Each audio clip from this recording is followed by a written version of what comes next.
Hello everyone and welcome back to my channel.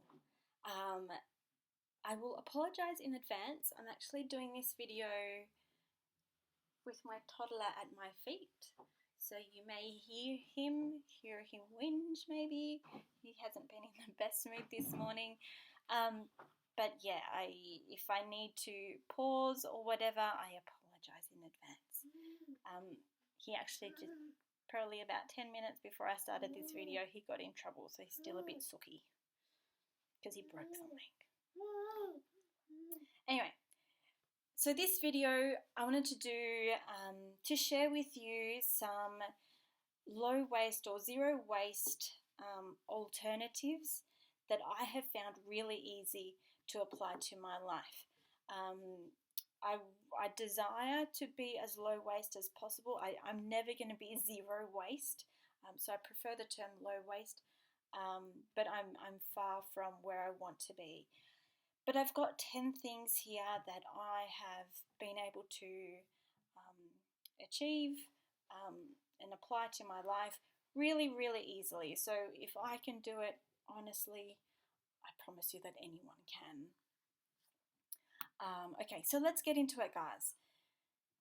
Number one, reusable shopping bags. So I've been doing this for years. It's gotten to the point now where you pretty much have to pay for plastic bags, so you might as well use reusable. So I always carry around my little shopping bag in my handbag just in case I pop into a shop unexpectedly or whatever. The bags I use for groceries I keep in my car so I never forget them. So this has been really easy and I've been doing it for years.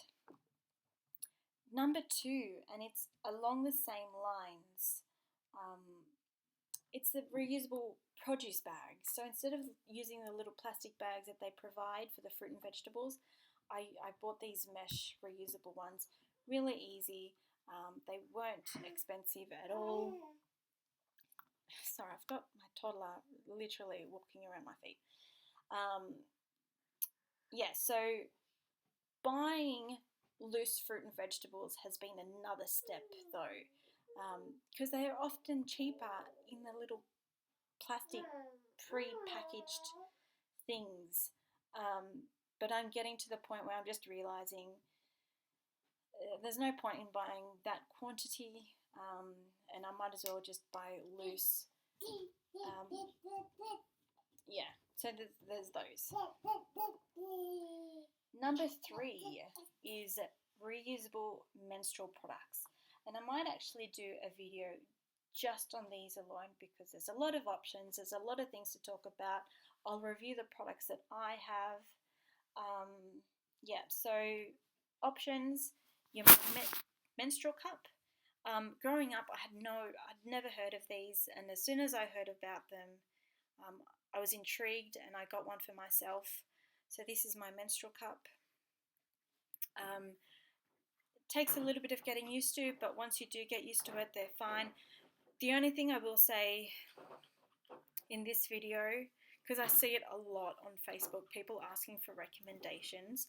There are so many different types of menstrual products and you need to find the one that's right for you, which just doesn't mean the right cup for me isn't the right cup for someone else. So asking others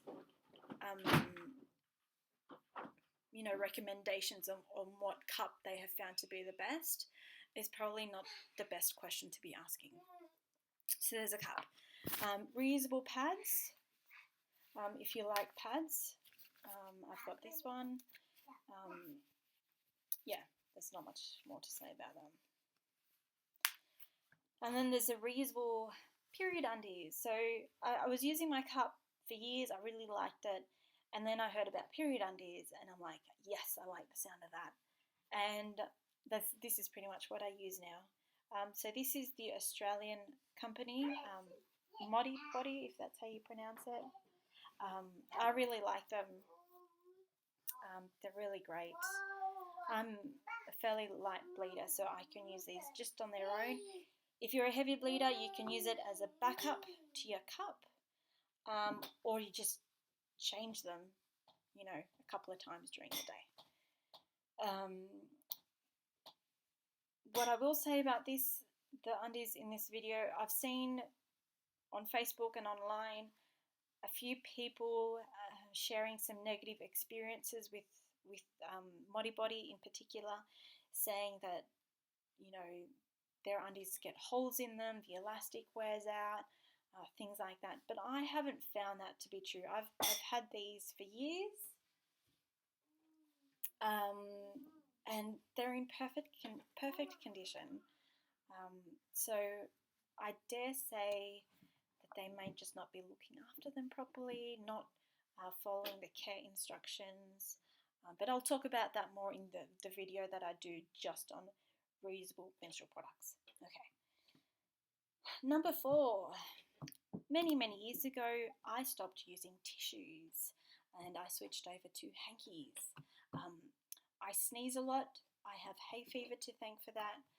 So I was just going through lots and lots of tissues, and I thought this is pretty pointless, and I got into tissues. I got into hankies. So that's low waist. They're not gross, and I think this is probably the biggest thing people have against hankies. I don't find them gross, and to be honest, it takes a lot for me to be grossed out anyway. But yeah, I don't think they're gross. The only time I use tissues is if I'm sick, like with the flu or a cold, I will go back to disposable. But otherwise, my hankies are great and I like them. Number 5. So instead of using body wash in the shower, I've just gone back to using soap. And that's a pretty easy change.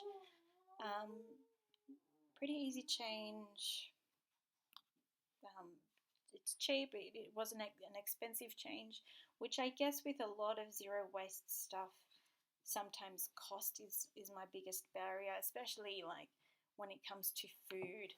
If I was to redo my whole pantry with just zero waste, storing everything in jars and buying everything package free, the cost is my biggest hurdle, I think. But anyway, I went a different way there, didn't I? Soap, easy, done. Okay. Number 6, my reusable water bottle. I carry this around everywhere with me. I very rarely buy drinks out, so I always carry my water with me. And I've been doing that for a long time. Since school, I think. Number 7 is loose leaf tea. So this is probably the only zero waste change I've made in my pantry. This was really easy to do, and the tea tastes great. It smells lovely too. So this is chamomile, my favourite herbal tea. When you go into a bulk food store, it can be a bit intimidating, but the staff are really helpful. So the way our store works anyway is when you walk in there, you get your jar weighed, and then you fill it, and that's how it is. Yeah, so this is a change I've been able to maintain quite easily. Probably is more expensive than buying tea bags, of chamomile tea, but it's not expensive. Filling this jar with chamomile tea, I think cost me, pretty sure it's like $3 something, just under $4. So it's not expensive. Okay. Number 8 is using a face washer instead of, those disposable wipes. Or to remove your makeup. I don't wear a lot of makeup anyway, but I literally just wash my face with this, And then you can wash it and use it over again, wash it again, use it again, wash it, use it. Good. Easy, easy. Okay, number 9 is a relatively new addition to my life, but it's easy, and I think it'd be pretty easy to maintain, and that is plastic-free dental floss. I'd been wanting to do this one for a while, switch over to the floss, but I just couldn't find any. I live in a fairly medium-sized town. I try not to buy a lot online because I think getting things delivered would have a fairly large carbon footprint. So I try to avoid online shopping. But we got a bulk food store open up a couple of months ago in our town. So I was really excited, and they had this dental floss.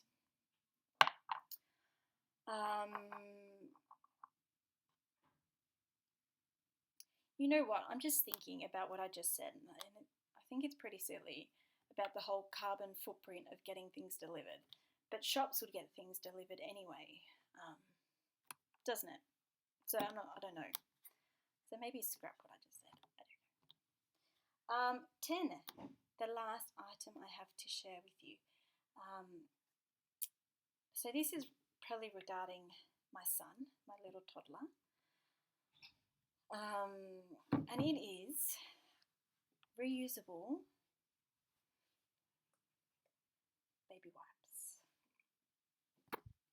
So this is what we do with him instead of the disposable ones. So remember, these are things I found really easy to do. I will do another video of some other zero waste alternatives that I've tried that didn't quite work for us, and one of those, unfortunately, is the cloth nappies. I tried, I really wanted it to work for us, it just didn't. Every now and then I will put a cloth nappy on him, but it's not a pleasant experience for him or for us, and I'll explain why when I do that video. But the wipes have been easy to do. So in here is just water and soap, Castile soap, I think that's how you pronounce it, and a little bit of oil, coconut oil.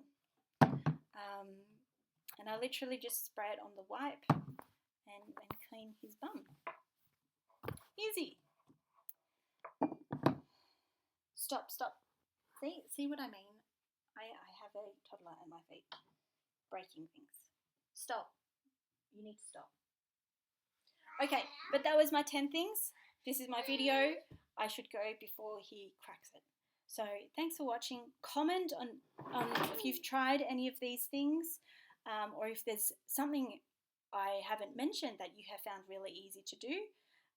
Let me know, and let's have a conversation, and let's share our ideas with each other. All right, take care, guys. Bye.